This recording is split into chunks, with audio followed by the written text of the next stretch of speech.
Hey, college football fans, what up? It's the one and only Cole Thompson here, and let's continue our series breaking down what defines a winning season for every major program in 2024.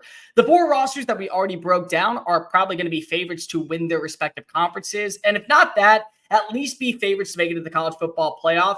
But the next team, they're kind of flying under the radar. They had a breakout season last year. They return a ton of talent, yet nobody is talking about them. Well, except for John Denver. And of course, we're talking about the West Virginia Mountaineers. But if you're new here, welcome on into the channel. Make sure that you like the video, hit the subscribe button. Make sure as well you leave a comment down below. What are your thoughts on West Virginia going into 2024? And make sure you tell your friends, family, mortal enemies, best of bros, college football fans, and everyone in Morgantown about this channel, because we're on the race to become the #1 YouTube show talking about college football daily, and of course, the #1 college football community on YouTube. If you want to follow me on all my social media channels, it's the exact same as my YouTube handle, at Mr. Cole Thompson. TikTok, Facebook, Instagram, Twitter, whatever you want to call that other app. If you hit subscribe here, go hit follow over there. And if you want a question read live on air, go ahead and email me at colethompsonwriting@gmail.com or slide the DMs on Twitter.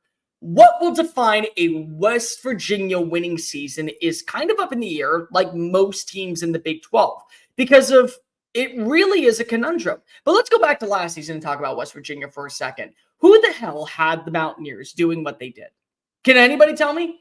Oh, I know who. Yeah, the coach, Neal Brown. And that was probably the only person in all of America that believed that West Virginia could be a team that actually came out of the foreground and impressed. And I know this because of last year I was in Arlington when they made the whole announcement, and we were there and we were getting the votes in for the Big 12 standings, and West Virginia shows up very bottom of the pecking order.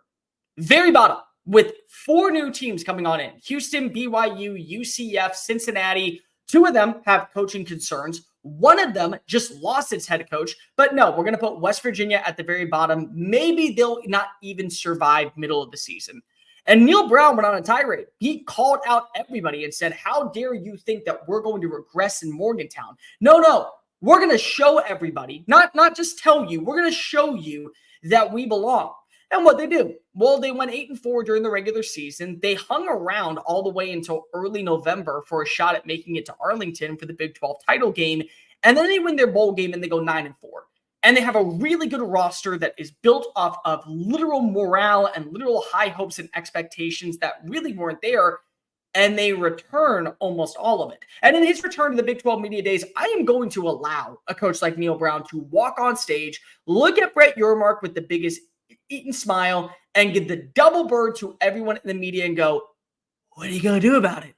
Because the man's earned it. The man's earned the contract extension, but he's also earned the right to basically call out everyone name by name, the way that Dion did after that first win against TCU. Do you believe? Do you believe? Well, you could have actually Neal Brown go pull up all the votes and go, hey, expert person, why'd you vote us 16th? Hey, why'd you vote us 15th? Why'd you put us at the bottom of the pecking order?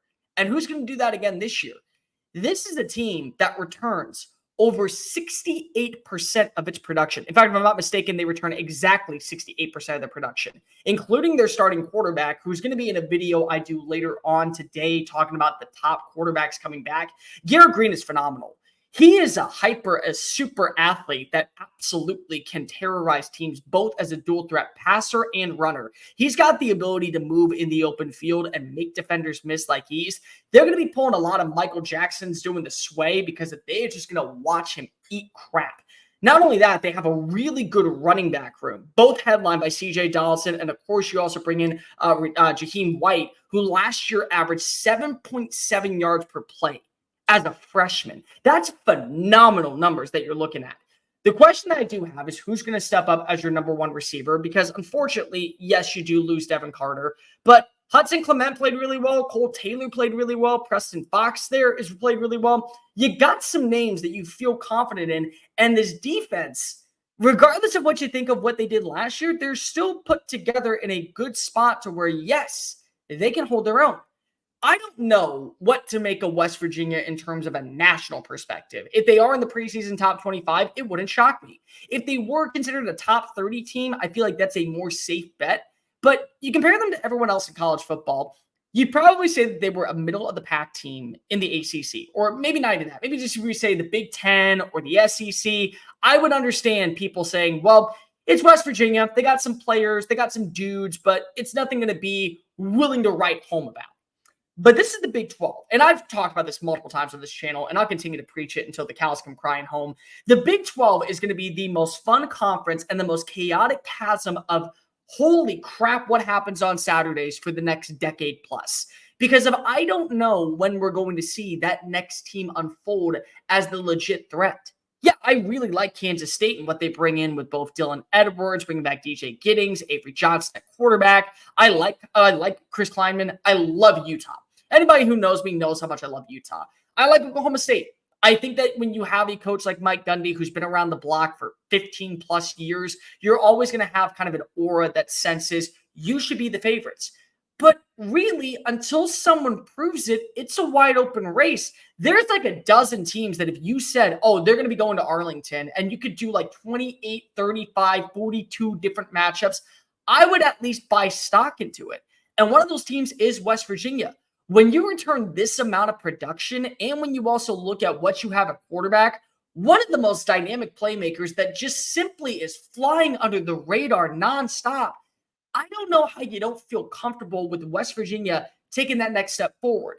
You look at their schedule, it's daunting. I'm not going to go ahead and sugarcoat it. They have one of the toughest schedules in all of the Big 12.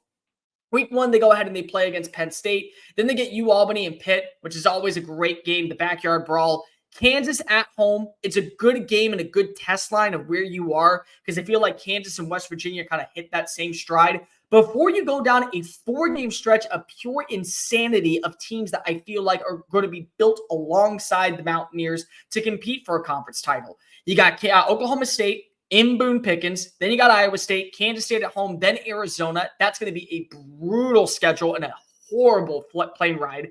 Cincinnati, Baylor, UCF, and Texas Tech to close out the year. There's a lot of coin flip games to where if things go your way and you feel confident in this passing attack taking that next step forward, yeah, you're probably going to be a team that can compete for Arlington. But if things go south pretty quickly, then yeah, we're talking about 7-5, maybe another 8-4 season.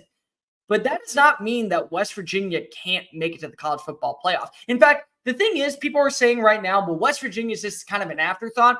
Why? Why are they? Because that they haven't done it before? Well, just because you haven't done it doesn't mean you can't. And when you think about this team, this is all about living off of the underdog mentality. Last season, they were expected to be dead last in the Big 12. Everybody, including yours truly, counted them out. And what did we have to do? Not only humble ourselves and admit defeat, but we also had to look Neal Brown in the eye and go, my bad, coach. That's not me. That's not me. You can say whatever you want about me at this point. Their leading receiver coming back this year was a walk-on. Hudson Clement is a former walk-on that now is on scholarship. If that does not embark the epitome of what underdog mantra is, I don't know what does. And so anybody out there that's already ruling out West Virginia because if they can't do it, you're out of your mind. Defining a winning season, number one, shows you're no longer just the doormat of the Big 12 with all the newcomers coming in. And number two, last season wasn't a fluke. I don't know what you would define as a winning season in terms of record. 9-3 is probably really good because you're showing progress and that Neal Brown is the right head coach.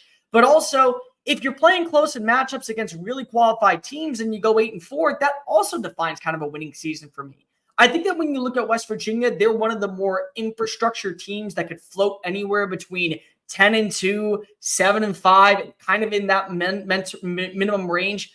I like this roster. I like this team. And I think that there's an aura about them that says, oh, look, we're flying under the radar once again. We lose all these players to the likes of the portal and the draft. We've done this before. We've been here before. We have a bunch of talent returning this year compared to the year before. Let's just go on a run and shut everybody up. That's kind of the way I feel that West Virginia fans are taking this way. That's kind of the way I feel about how Neal Brown is approaching this season. That's kind of how I feel about the players inside that locker room. So I'm not going to say West Virginia makes it to Arlington, but they can. Anybody who doesn't believe that they can is out of their freaking minds. Anybody that doesn't believe that they can be a team that competes for a college football playoff spot, you're out of your minds. I don't think that they're a national championship team, but they are a team that can go toe-to-toe, I think, with Utah. I think that they can go toe-to-toe with the Oklahoma State, especially they can go toe-to-toe with both Kansas and Kansas State. So don't be shocked if West Virginia finds their way down to AT&T Stadium and eventually Neal Brown goes from being on the hot seat to being one of the hottest coaches on the market. Sometimes a 2-year period changes the entire course of college football. And if you don't believe me, Mike Norvell was on the verge of being fired, and then 2 years later, he was a favorite to land at Alabama and be Nick Saban's heir apparent. Sometimes just got to be patient. And right now, you've been patient with what's going on up in Morgantown. Be a little bit more patient. And I think West Virginia might just show you that in the 12-team playoff, not only are they a player, but they're going to be able to bring in the right amount of talent that allows them to eventually win a couple of games and maybe make it to the semifinals or beyond.